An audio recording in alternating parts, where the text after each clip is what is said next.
Hello, everyone. This is an unscheduled live broadcast. I was going to try to record something, but my internet is just so poor it takes forever to upload. So I'm going to try to just do this live and hope that it records as I will.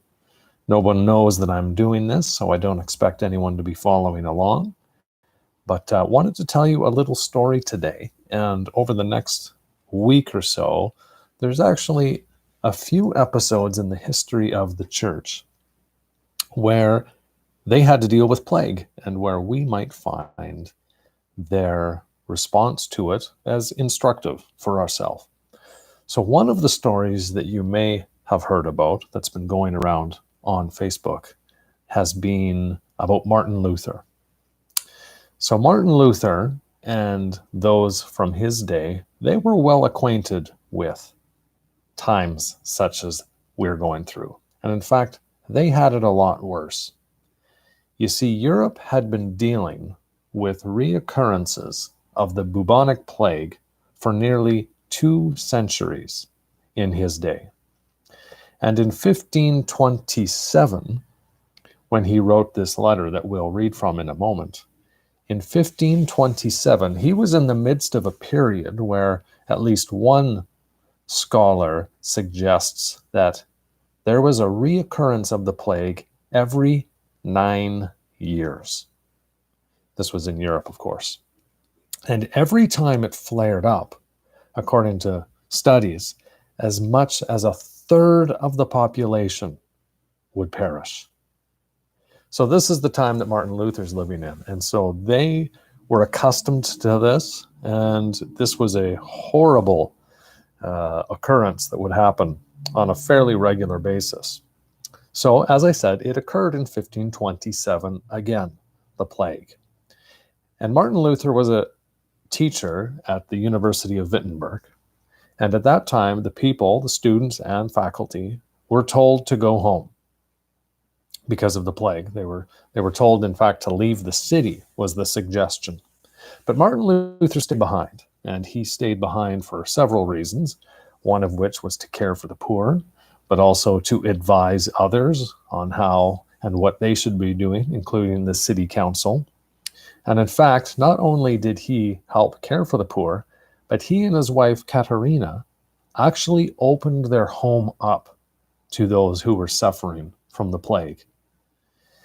He thought that what better opportunity to serve others, but also to preach the gospel to those who might only have a few days left to live. He wrote a letter at that time entitled, "Whether One May Flee from a Deadly Plague," because they, like us, were wrestling with how do we continue to be the church in the midst of this difficult time. And here's what he had to say about what Christians should do. He said, "You should think this way. I shall ask God mercifully to protect us, and then I shall fumigate, help purify the air, administer medicine, and take it. I shall avoid places and persons where my presence is not needed, in order not to become contaminated, and thus by chance to infect and pollute others, and so cause their death as a result of my own negligence. If God should wish to take me, he will surely find me.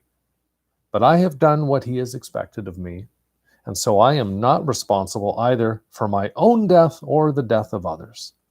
If my neighbor needs me, however," and this is what he says that I find particularly instructive. He says, "I will take all these precautions, but if my neighbor needs me, I will not avoid place or person, but will go freely." This reminds me of our Bible study on Wednesday evening, where we were talking about the last paragraph of James chapter 3, and how it challenged us not to live lives dominated by selfish concerns, which leads only to disorder and further unrighteousness, but instead of choosing the selfish way to go the way of Christ. And that is marked especially by the choice to invest in and care for others, not just for ourselves. Now, as Martin Luther said, so do we need to be very careful in these troubled days. We need to be wise. We need to take precautions. And for us in Hamilton, Ontario, we need to take seriously what our health authorities say, the social distancing and everything else. But our challenge today from James 3 and Martin Luther is to resolve to not neglect our neighbors. That even in the midst of being careful and taking care of ourselves, to not neglect others. I encourage us today to try in our carefulness to also choose attentiveness. Ask the Lord how, in whatever limited way, that you can be a blessing to others. To give us eyes to see those neighbors around us, our friends and family, our brothers and sisters in the church, to say, Lord, help me to see how with all care and due diligence, I can still be a blessing. So my encouragement again, be safe, but be attentive. Keep your eyes open, because even in this day, the Lord can use your life and bless you in helping others.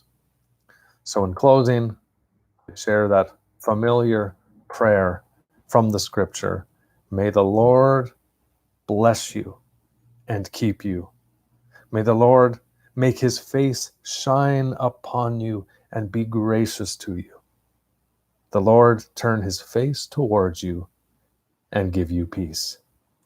God bless, be safe, and be blessed.